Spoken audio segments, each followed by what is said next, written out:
বিক্ষিপ্ত কিছু ঘটনা ব্যতীত ধর্মনগরে নির্বিঘ্নে সম্পূর্ণ হলো উপনির্বাচন।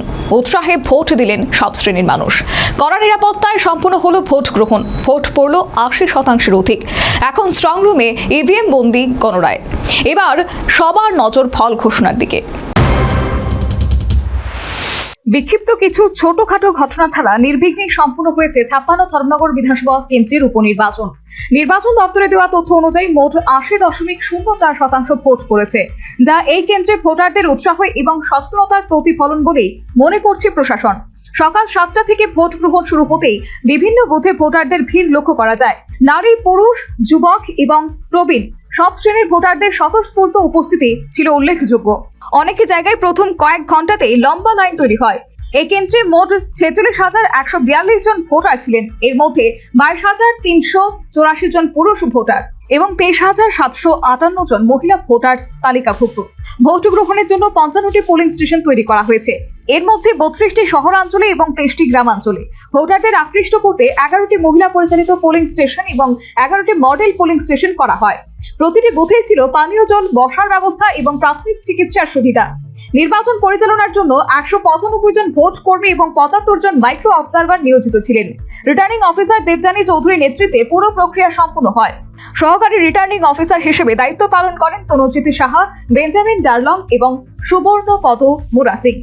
নির্বাচন শেষে সমস্ত ইভিএম কঠোর নিরাপত্তার মধ্যে স্ট্রং রুমে সিল করে রাখা হয়েছে। প্রার্থীদের প্রতিনিধি এবং নিরাপত্তা বাহিনীর উপস্থিতিতে এই প্রক্রিয়া সম্পূর্ণ হয়। এদিকে সকাল সকাল নিজেদের ভোট দিয়ে মুখ্যমন্ত্রী মানিক সাহা এবং প্রদেশ বিজেপি সভাপতির উদ্ধৃতি দিয়ে ধর্মনগর বিধানসভা কেন্দ্রের উপনির্বাচনে বিরোধীদের জামানত বাজেয়াপ্ত হবে বলে জানিয়েছে বিজেপি প্রার্থী জহর চক্রবর্তী। সকাল থেকেই আমরা লক্ষ্য করলাম ৫টার মধ্যেই ৫৫টা পোলিং স্টেশনে আমাদের পোলিং এজেন্টরা পৌঁছে গেছে এবং মানুষও সকাল থেকে লাইন দিয়ে দাঁড়িয়ে আছে সমস্ত ভোট কেন্দ্রে ভোটদান করার। আমরা যে জিনিসটা বলেছিলাম, আমাদের রাজ্যের মাননীয় মুখ্যমন্ত্রী প্রফেসর ডক্টর মানিক সাহা এবং আমাদের রাজ্যের মাননীয় প্রদেশ সভাপতি তথা সাংসদ রাজীব ভট্টাচার্য মহোদয় যে কথাটা বলেছিলেন যে এইবার এই ৫৬ ধর্মনগর বিধানসভা কেন্দ্রের উপনির্বাচন আমাদের বিরোধী দল যারা রয়েছেন সিপিএম কংগ্রেসদের জামানত জব্দ হতে চলেছে। তার প্রমাণ আমরা সকাল সকালই পেয়ে গেলাম।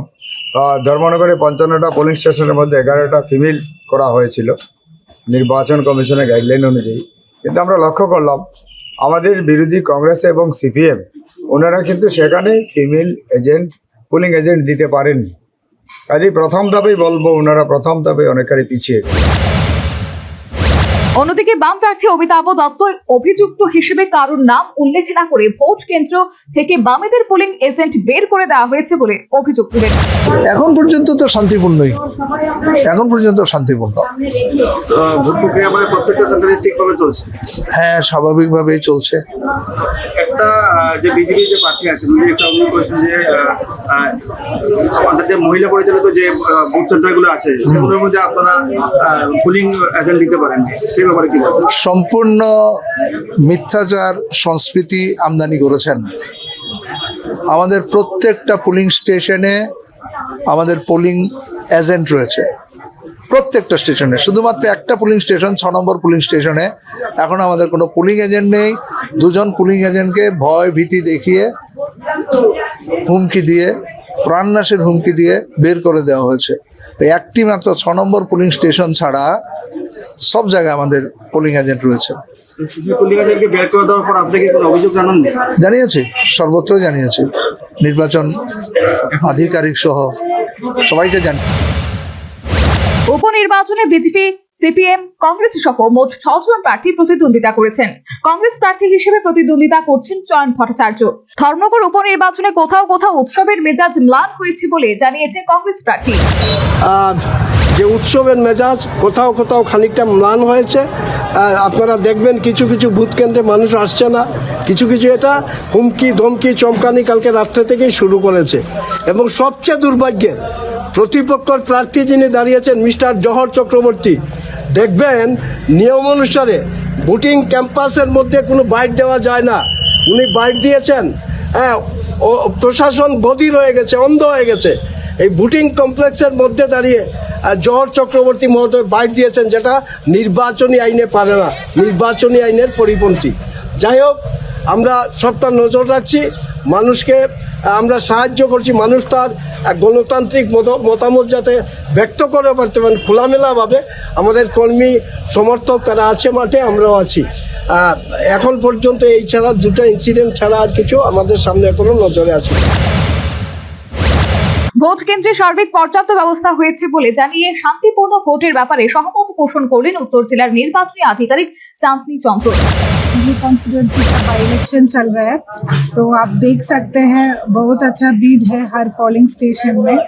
अभी 9 बजे का रिपोर्ट के अनुसार 11 बजे का अभी तक आउट नहीं हुआ है। 15.63% पोलिंग हुआ है अभी तक और सिचुएशन एकदम पीसफुल है। लोग अच्छा नंबर्स में वोट देने के लिए आ रहे हैं। पोलिंग स्टेशंस में हम लोग इस बार वोटर्स के लिए बहुत अच्छा सुविधा प्रोवाइड किया है। आप लोग भी इधर देख सकते हैं, वोटर PWD असिस्टेंस हो, चाइल्ड केयर रूम हो, बहुत सारा सुविधाएं किया है।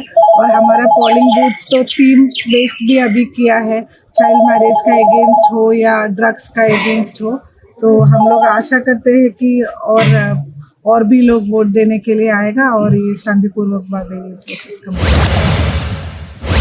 সর্বোপরি তেমন কোনো অপ্রীতিকর ঘটনা ছাড়াই বৃহস্পতিবার ধর্মনগর বিধানসভা কেন্দ্রের উপনির্বাচন সম্পূর্ণ।